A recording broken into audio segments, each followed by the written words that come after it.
പ്രകാശമേ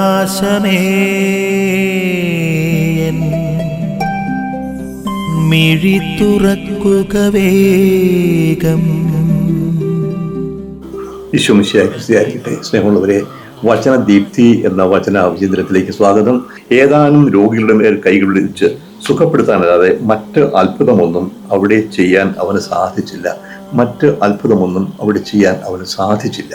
സ്നേഹമുള്ളവരെ, സാഹചര്യം ഇതാണ്. യേശു സ്വന്തം നാടായ നസ്രത്തിൽ വന്നു. അവിടെ സിനഗോഗിൽ സാബത്ത് ദിവസം സുവിശേഷം പ്രസംഗിച്ചു. അപ്പോൾ ജനങ്ങൾ അവനെ സ്വീകരിക്കാൻ തയ്യാറാകുന്നില്ല. ചോദ്യം, ഇവൻ ആരാണ്? ഇവൻ തച്ചൻ്റെ മകനല്ലേ? അപ്പോൾ യേശുവിനെ വാക്ക് കേൾക്കാനോ യേശുവിനെ സ്വീകരിക്കാനോ അവർ തയ്യാറാകാത്തതിന് കാരണം അവർക്ക് അവനെ അറിയാം. ഇവിടെ ഈ ആശാരോസഫിൻ്റെ മകനായിട്ട് ഇവനാണ് പ്രസംഗിക്കാൻ വന്നിരിക്കുന്നത്. ഞങ്ങൾക്കെല്ലാം അറിയാം എന്നൊരു ധാരണ, പക്ഷേ യഥാർത്ഥ ആരാണെന്ന് മനസ്സിലാക്കിയില്ല. അവൻ ഇവിടെ പറയും, 3 സുവിശേഷങ്ങളും പറയുന്നുണ്ട്. 3 തരത്തിലാണ് പറയുന്നത്. ഇവിടെ പറയും, മർക്കോസിൽ പറയും യേശുവിനെ അല്പം പ്രവർത്തിക്കാൻ സാധിച്ചില്ല. മത്തായിയുടെ സുവിശേഷത്തിൽ പറയും അവൻ പ്രവർത്തിച്ചില്ല.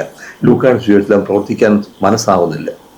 ആ സംഭവം. പക്ഷേ പ്രധാനം ഇതാണ്, അവരുടെ വിശ്വാസരാഹിത്യം. യേശു ആരാണെന്ന് അവർക്ക് അറിയാമെന്ന് വിചാരിച്ചു, അതുകൊണ്ട് സ്വീകരിക്കാൻ തയ്യാറായില്ല. നമുക്ക് എല്ലാം അറിയാവുന്നൊരു ധാരണ അത് ഒഴിവാക്കണം. പല കാര്യങ്ങളും തമ്പുരാന്റെ പുതിയ ഇടപെടലുകളുണ്ടാകും.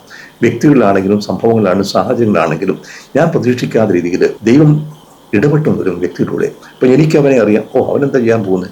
ആരിലൂടെയാണ്, എപ്പോഴാണ് ദൈവം എന്നോട് സംസാരിക്കുക? അത് വ്യക്തിയോടാകാം, സമൂഹത്തോടാകാം എന്ന് നമുക്കറിയില്ല.